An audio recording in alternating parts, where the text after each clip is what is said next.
ciudad de Tijuana y conocido y amigo de todos nosotros. Adelante.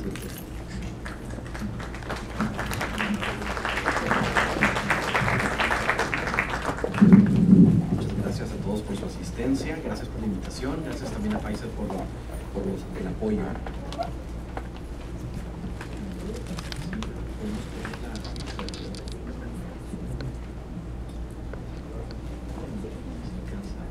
¿Alcanzan a ver el? Sí, perfecto.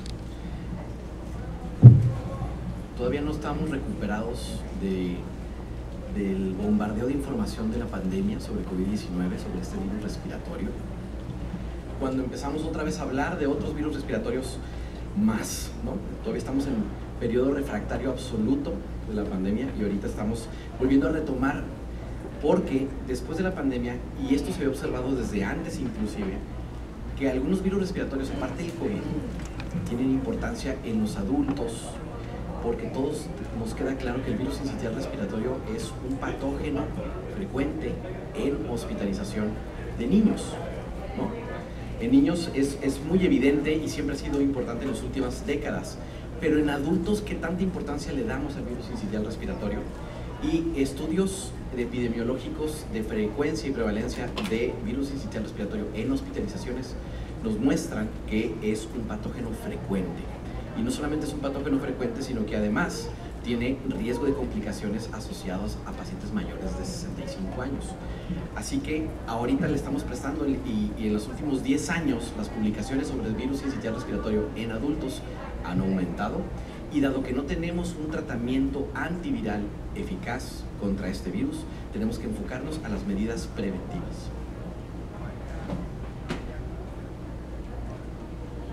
Muy bien. Esta es mi declaración de transparencia, y si nos enfocamos en esta imagen de aquí, podemos ver un estudio histopatológico a nivel pulmonar en donde se observa cómo el virus sincitial respiratorio, de donde viene su nombre, genera sincitios. Tiene una glicoproteína que se llama F, que ocasiona fusión de las membranas, ruptura y fusión, y forma este sincitio, ¿no? La unión de varias células y que se vuelve una célula multinucleada. De ahí viene su nombre. Entonces vamos a hablar un poquito sobre epidemiología del virus sincitial respiratorio, saber cuál es el impacto antes, durante y después de la pandemia, y cómo tenemos que identificar por métodos diagnósticos, que uno de los cambios que nos trajo la pandemia es la accesibilidad a la biología molecular. Actualmente prácticamente en todas las ciudades tenemos ya paneles y laboratorios que nos hacen PCRs múltiples, cosa que antes era poco accesible. Actualmente ya lo podemos realizar, sobre todo en pacientes hospitalizados, para tener diagnóstico etiológico. ¿Cómo hacer diagnóstico? ¿Qué hay de tratamiento y de medidas preventivas? Entonces, el virus sincitial respiratorio es un viejo conocido. Como podemos ver, se identifica desde finales de los 50. Pertenece a la familia Orthomyxoviridae, de donde está, por ejemplo, el sarampión. Pero en ajustes filogenéticos recientes, en el 2016, se cambió a una nueva subfamilia, que es la familia Pneumoviridae, ¿sí? Donde se encuentra también el virus sincitial respiratorio y el metaneumovirus. Siempre lo hemos reconocido como un patógeno de niños. Sin embargo, en adultos mayores también tiene un impacto, dado que el 10 al 15% de todas las neumonías en adultos mayores de 65 años son por virus sincitial respiratorio. Y como vamos a ver en una gráfica más adelante, no solamente en número de consultas, sino en hospitalizaciones y mortalidad no está tan inferior que influenza. Influenza nos queda claro que tenemos que tener medidas preventivas, tratamiento, cómo identificarlo, definiciones operacionales. Y lo tenemos también para virus sincitial respiratorio. Pues uno de los objetivos de estas pláticas de concientización es tenerlo como un patógeno frecuente y prevalente en nuestra población adulta. La transmisión del virus sincitial respiratorio, como otros virus respiratorios, es por gotas. Así que comparte eso, por ejemplo, con influenza y COVID comunitario, que es la transmisión por gotas, y la pandemia nos demostró que las medidas preventivas de infecciones respiratorias funcionan. ¿Cuántos de ustedes vieron pacientes con influenza o virus sincitial respiratorio durante la pandemia? Todo era COVID. Y prácticamente no vimos infecciones respiratorias en la comunidad, y menos a nivel hospitalario, que no fuera COVID. Así que las medidas preventivas, el distanciamiento social, el lavado de manos, uso de cubrebocas, funcionan. El virus sincitial respiratorio tiene una estructura de 9 proteínas estructurales y hay 2 subtipos principales, el tipo A y el tipo B, que normalmente están circulando de forma conjunta, de tal forma que un paciente puede sufrir 2 infecciones por virus sincitial respiratorio promedio durante la temporada invernal. Estas infecciones no generan inmunidad a largo plazo, por lo tanto el paciente puede enfermarse, a pesar de que el 100% prácticamente de nuestros niños ya estuvieron expuestos después de los 2 años de edad. Entonces esta inmunidad no se mantiene a largo plazo y por lo tanto todos nosotros somos susceptibles de volvernos a enfermar. De todas estas proteínas estructurales, la más importante para fines preventivos es el antígeno F, que se le llama antígeno prefusión, y tiene la importancia de que se mantiene presente en los 2 subtipos, y aparte la inmunidad generada contra este antígeno prefusión se mantiene durante el tiempo, así que es un blanco, un objetivo en la formación de vacunas. Tiene un número básico de reproducción de 3, por lo tanto, por cada paciente que veamos con virus sincitial respiratorio, esperamos 3. Recordaremos que eso es la importancia de conocer el R0 de nuestros patógenos infecciosos. 5 al 15% de todas las neumonías en adultos en inviernos son ocasionados por virus sincitial respiratorio. ¿Qué hay de la enfermedad y de la epidemiología? Como podemos ver, y estos son estudios pre-pandemia, el virus sincitial respiratorio tiene un comportamiento estacional, similar a la influenza. De hecho, coincide los casos de virus sincitial respiratorio con la temporada de influenza, que en el hemisferio norte sabemos que es en temporada invernal, últimos meses del año, principios de octubre a marzo de cada año. Así siempre se ha comportado. Podemos ver 2017, esta gráfica de color azul, son los casos de virus sincitial respiratorio, después en la temporada siguiente, junto con influenza. Podemos ver que los picos se dan en enero y en diciembre. Y en comparación de influenza, más o menos 6 versus 18% de los casos. Al igual que otros virus respiratorios, los picos estacionales de virus sincitial respiratorio han cambiado después de la pandemia. Entonces, una vez que estuvimos recluidos con las medidas preventivas durante el COVID, se disminuyeron mucho otros virus respiratorios, como virus sincitial respiratorio, adenovirus, rinovirus, influenza y parainfluenza. Y conforme las medidas preventivas de COVID se han ido relajando, hemos tenido aumento de casos de estos virus, pero no con el mismo comportamiento que teníamos antes de la pandemia. Un ejemplo es influenza.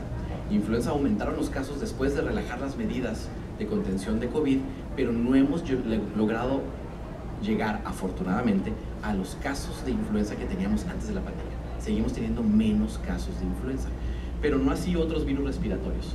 Como podemos ver aquí en la gráfica, es virus como sincitial respiratorio, influenza, adenovirus y rinovirus. Como durante la pandemia, fue 2020, la línea roja bajaron, podemos ver aquí, bajaron el número de casos, pero una vez que empezamos a relajar 2021, 2022, el número de casos de virus sincitial respiratorio empezó a aumentar. Influenza también, pero no al mismo grado que teníamos pre-pandemia.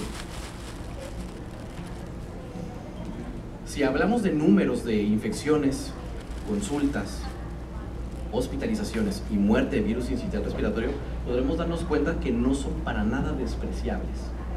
La tasa de ataque, que es en un brote de una infección, el número de casos que vamos a ver en la población expuesta. La tasa de ataque comunitario del virus sincitial respiratorio es del 2 al 10%. O sea, de todos los expuestos se van a infectar 2 al 10%. Y eso aumenta discretamente cuando el paciente se encuentra en hacinamiento. De hecho, los casos de virus sincitial respiratorio originales con los cuales se describió fue en residencias de adultos mayores. Ahí fue. Podemos ver que la mortalidad es alta, sobre todo en mayores de 65 años, como vamos a ver en gráficas siguientes. Y los casos están subestimados, porque ¿cuántos de esos pacientes que llegan por una neumonía viral en su hospital le realizan un panel respiratorio para identificar cuál es el virus o el patógeno que se lo está ocasionando? Nos quedamos en influenza y COVID negativo, ¿no? ¿Cuántos pacientes llegan? Fiebre, datos de neumonía, influenza y COVID negativo. Seguramente muchos de estos casos va a ser por virus sincitial respiratorio, así que se estima que tenemos más casos de los reportados. 1.4 millones de consultas anuales, esto es en Estados Unidos, 159,000 hospitalizaciones anuales y más de 10,000 muertes por virus sincitial respiratorio. Y si lo comparamos, por ejemplo, con influenza, que es del lado derecho, vemos que no son tan diferentes. De hecho, tenemos más casos en Estados Unidos en consulta por virus sincitial respiratorio que por influenza. Hospitalizaciones bastante similares, 170,000, casi 160,000 del lado del virus sincitial respiratorio, y muertes 16,000 al año versus más de 10,000 en caso de sincitial respiratorio. Y nuestra población objetivo son los adultos mayores de 65 años, dado que el 86% de las defunciones por virus sincitial respiratorio son en este grupo de edad. El cuadro clínico del virus sincitial respiratorio ya lo conocen porque es similar como otros virus respiratorios. El 95% van a ser sintomáticos, eso quiere decir que solo el 5% son asintomáticos, a diferencia de otros virus respiratorios como el COVID, donde es más alta, hasta el 15, el 20%. Cuando se presenta a nivel respiratorio alto, va a tener un cuadro indistinguible de un renovirus, adenovirus, influenza, rinorrea, congestión nasal, odinofagia y disfagia, cefalea, tos. Y cuando afectan vías respiratorias bajas, indistinguible de otra neumonía viral, como puede ser fiebre, disnea, insuficiencia respiratoria. Lo que sí es que las sibilancias se presentan hasta en el 42% de los casos. Es más frecuente que el paciente presente broncoespasmo. Entonces recuerden cuántos pacientes mayores de 65 años que tenemos hospitalizados nos llegan con broncoespasmos y le preguntamos al paciente o al familiar, ¿era asmática o se conocía neumópata crónica? Y no lo era. Y es una forma frecuente de presentación. Puede dar neumonía, bronquitis aguda, y exacerbación de enfermedades pulmonares crónicas, incluyendo enfermedad cardiovascular como insuficiencia cardíaca.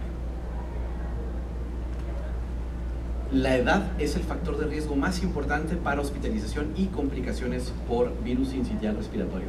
Aquí en esta red de vigilancia del virus sincitial respiratorio en Estados Unidos y Canadá, que pre-pandemia podemos ver que en las temporadas 2016, 17, 18, 19 y 20, a mayor edad, mayor es el riesgo de hospitalizaciones. Y si vemos a este subgrupo de más de 65 años, quienes más presentan son los mayores de 75 años. Así que es consistente que a mayor edad, mayor es el riesgo de hospitalización. Y en este estudio del JAMA, en el 2020, que compara influenza, virus sincitial respiratorio para hospitalización por motivo cardiovascular, podemos ver que tanto en influenza como en virus sincitial respiratorio es más frecuente en los adultos mayores de 75 y sobre todo en el grupo mayor de 85 años. Podemos ver en los dos grupos y en el acumulado son los dos virus respiratorios previo a COVID que más hospitalizaciones por motivo cardiovascular ocasionaban. Y después viene COVID y todo se centra en COVID. ¿Y después de COVID qué hay? Ahorita me regreso a esta. Después de COVID podemos ver en la red IVI, que es una red actual, que vigila todos los virus respiratorios, no solamente COVID, influenza, parainfluenza, virus sincitial respiratorio. Podemos comparar en este grupo de 25 hospitales, en este estudio, virus sincitial respiratorio versus COVID y virus sincitial respiratorio versus influenza. Y nos llevamos unas sorpresas. El OR ajustado, o sea, la probabilidad de requerir oxígeno es 2.9 veces más para virus sincitial respiratorio versus COVID. Y si vemos en el de virus sincitial respiratorio versus influenza, 2 veces más riesgo de requerir oxígeno. Ventilación no invasiva, 2 veces más riesgo, casi 2 veces más riesgo en comparación de influenza. En terapia intensiva son prácticamente similares, parece que no hubo diferencias estadísticamente significativas, pero sí en muerte en comparación de influenza. Entonces, según los datos de esta red, el virus sincitial respiratorio nos da en mayores de 65 años más riesgo de oxigenación y más riesgo de muerte por neumonía en comparación de COVID e influenza. ¿Y por qué entonces nuestras objetivos de diagnóstico, prevención en virus sincitial respiratorio no son los mismos que otros virus respiratorios. ¿Por qué lo tenemos olvidado y hasta cierto punto relegado como tercer o cuarto lugar cuando el riesgo de hospitalización y requerimiento de oxígeno es similar a otros virus como COVID e influenza? Y sí, los adultos mayores no solo se hospitalizan más, sino mueren más por este motivo. En este estudio publicado en el 2015, pre-pandemia, podemos ver que la edad sigue siendo el factor de riesgo más importante, quinta causa de neumonía que requiere hospitalización, el 50% va a tener una radiografía normal, solamente el 50% tienen evidencia radiológica de neumonía y el 21% requirió ventilación invasiva, siendo más la mortalidad en mayores de 75 años en esa tabla de incidencia acumulada. Al igual que otros virus respiratorios, tenemos ya identificados los factores de riesgo y las comorbilidades que se asocian a hospitalización y muerte, y no son nada desconocidas a lo que se ve en otras infecciones. Neumópatas crónicos, EPOC, como pueden ver, tienen doble riesgo de hospitalización, falla cardíaca, neoplasias hematológicas como leucemia y linfoma, enfermedad cerebrovascular y enfermedad renal crónica, como los más importantes. Aquí, a diferencia, por ejemplo, de COVID, no hay una relación con el sexo. Ya ven que siempre los hombres tenían cierto riesgo aumentado en comparación de las mujeres, y otras comorbilidades como puede ser uso de drogas, pacientes asmáticos, fumadores, no se observa tanto en virus sincitial respiratorio, pero seguramente tienen un riesgo aumentado no solamente para este, sino para todas las infecciones, complicaciones de infecciones respiratorias. En los niños, donde más se ve, pero como podemos ver, a partir de los 65 años aumenta el riesgo de hospitalización, y al igual que en niños, se asocia más a nivel socioeconómico bajo. Y esto es en Estados Unidos, con ingresos medio, bajo, medio y alto. Si lo comparáramos con México, seguramente sería bajo, muy bajo y crítico en comparación de Estados Unidos, en donde sí se asocia a mayor riesgo de hospitalización. Así que las comorbilidades son las mismas: enfermedad neumopatía crónica, cardiovascular, inmunocompromiso, enfermedad hematológica, enfermedad neurológica, enfermedad metabólica descompensada, enfermedad renal crónica, desnutrición, sobre todo en niños, residentes permanentes, o sea, pacientes adultos institucionalizados, y pacientes mayores de 65 años, sobre todo con otras comorbilidades y síndromes geriátricos como es el síndrome de fragilidad. Sobre el diagnóstico de las infecciones respiratorias seguirá siendo clínico, al igual que todas las demás que tenemos, pero uno de los cambios que trajo la pandemia es tener más accesibilidad a pruebas de biología molecular. Entonces, actualmente en la región y prácticamente en todas las ciudades tenemos paneles ya para detectar no solamente virus respiratorios, sino otros patógenos pulmonares, PCRs múltiplex, ¿no? Dentro de los paquetes de PCRs múltiplex respiratorios siempre se incluye virus sincitial respiratorio, que tiene una sensibilidad buena del 84%. Ya saben que al ser una prueba de biología molecular, su especificidad va a ser muy alta. Se puede hacer en cualquier muestra respiratoria desde un hisopado, pero la sensibilidad aumenta si tomamos muestras respiratorias bajas, como es expectoración, lavado bronquial. Podemos hacer pruebas rápidas, de hecho existen paneles como de inmunocromatografía, pero vean, los de primera generación tienen una sensibilidad del 20%. Así que para el virus sincitial respiratorio, en comparación de otros, no tienen buena utilidad, y lo que sí nos sirve son anticuerpos. Dado que muchos de nosotros podemos haber estado expuestos desde la infancia, podemos tener un resultado IgG positivo y no son anticuerpos neutralizantes, no quiere decir que tengamos inmunidad ni nos diferencian una infección aguda de una exposición previa. Así que no nos sirven los anticuerpos, como en muchas infecciones con el diagnóstico de infecciones. Muy bien, tratamiento. Y aquí la cosa se pone un poquito triste. Sobre el tratamiento no tenemos un antiviral específico para virus sincitial respiratorio. Por lo tanto, todo el tratamiento se basa en medidas de soporte. Recordemos que como buen virus respiratorio, cuando tiene afección pulmonar, tiene riesgo de una infección bacteriana postviral, que eso es algo que hay que estar vigilando. Aproximadamente el 12% de los pacientes con virus sincicial respiratorio va a tener más riesgo de infección bacteriana postviral, siendo el número 1 más del 60% por neumococo. La ribavirina, este antiviral de amplio espectro, no es útil. Sí se ha llegado a utilizar, y hay estudios en niños, pero es ribavirina inhalada. Palivizumab es un anticuerpo que se une contra la proteína F, que se usa en niños, se tiene que aplicar de forma mensual, sobre todo en niños de alto riesgo. Ese sí lo tenemos disponible en México. Y en Estados Unidos ya salió Nirsevimab. Este también tiene una actividad contra la proteína F y tiene la ventaja que es de larga duración en comparación del Palivizumab. Este anticuerpo monoclonal se administra una sola vez y es de largo efecto. Este todavía no lo tenemos disponible en México.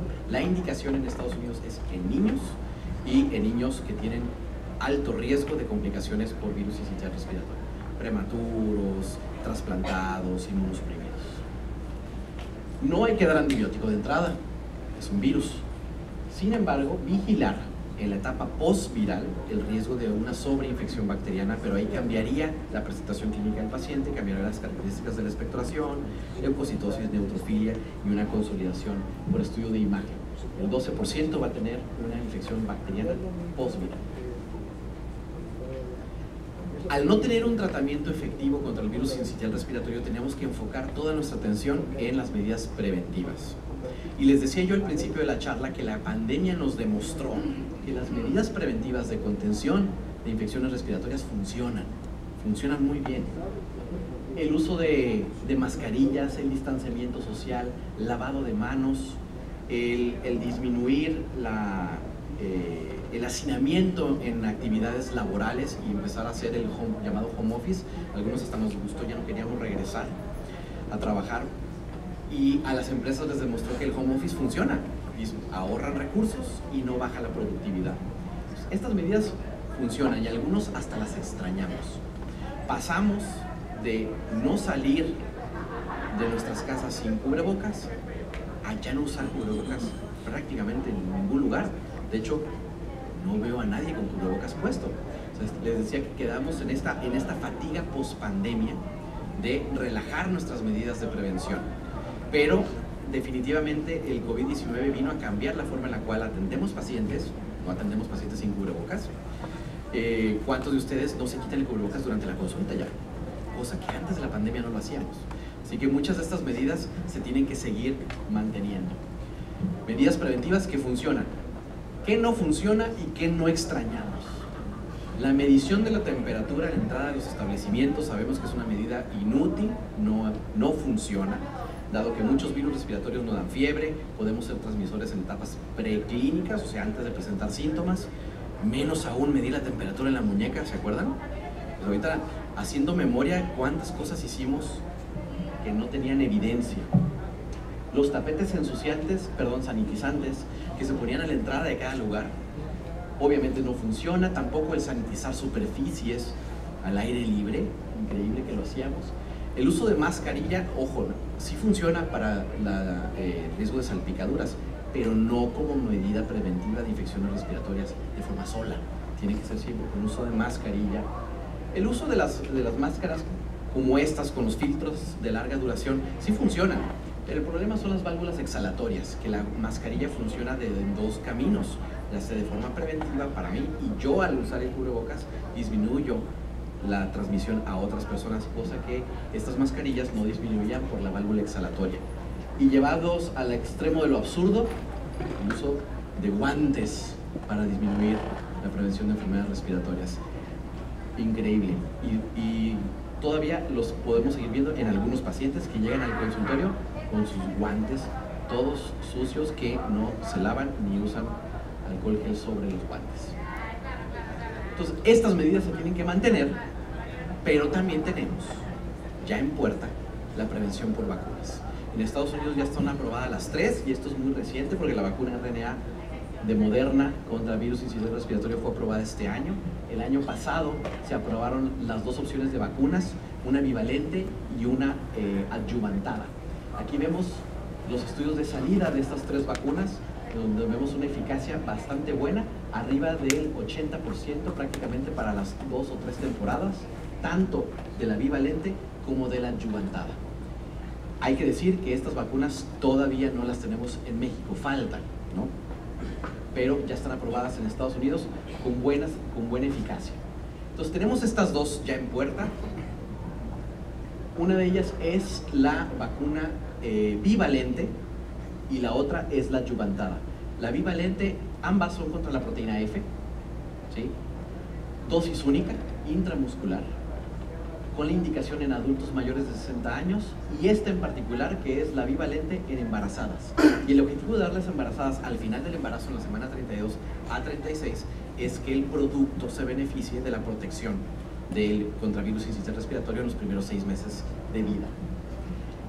La adyuvantada no está recomendada en mujeres embarazadas, solamente en mayores de 60 años, al igual es intramuscular y dosis única.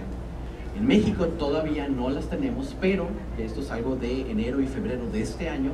Tenemos al momento un dictamen favorable para ambas vacunas, que ese es el paso inicial para la aprobación, pero todavía no las tenemos disponibles. Y hace un mes ya fue aprobada en Estados Unidos la vacuna RNA de Moderna, que tiene tasas de eficacia similar. Entonces, con las vacunas que vienen en puerta, que tenemos beneficios, eficacia alta, similar entre las dos opciones, protección por lo menos 2 temporadas. No sabemos cuánto tiempo va a durar la protección de estas vacunas. Al momento la indicación es dosis única vez en la vida. Ya el tiempo y los estudios subsecuentes nos dirán si va a haber necesidad de revacunación. Es segura y bien tolerada, que tiene efectos adversos alrededor del 10% y son efectos adversos leves. Las limitaciones, los estudios de salida, como siempre, es en población, si bien más de 60 años, en población predominantemente sana, con muy pocos pacientes arriba de 80 años, y se desconoce, como mencionábamos, la eficacia de esta vacuna a largo plazo. Muy bien, entonces el virus sincicial respiratorio es un virus frecuente. Lo ha sido antes de la pandemia y en los últimos años se le está prestando más importancia, dado que se está reconociendo como un patógeno frecuente en nuestra población adulta que requiere hospitalización.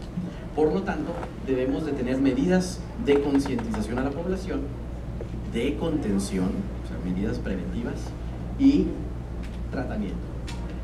Identificar a los pacientes que tienen factores de riesgo, siendo la edad avanzada el factor de riesgo más importante para hospitalización y muerte, y así las comorbilidades.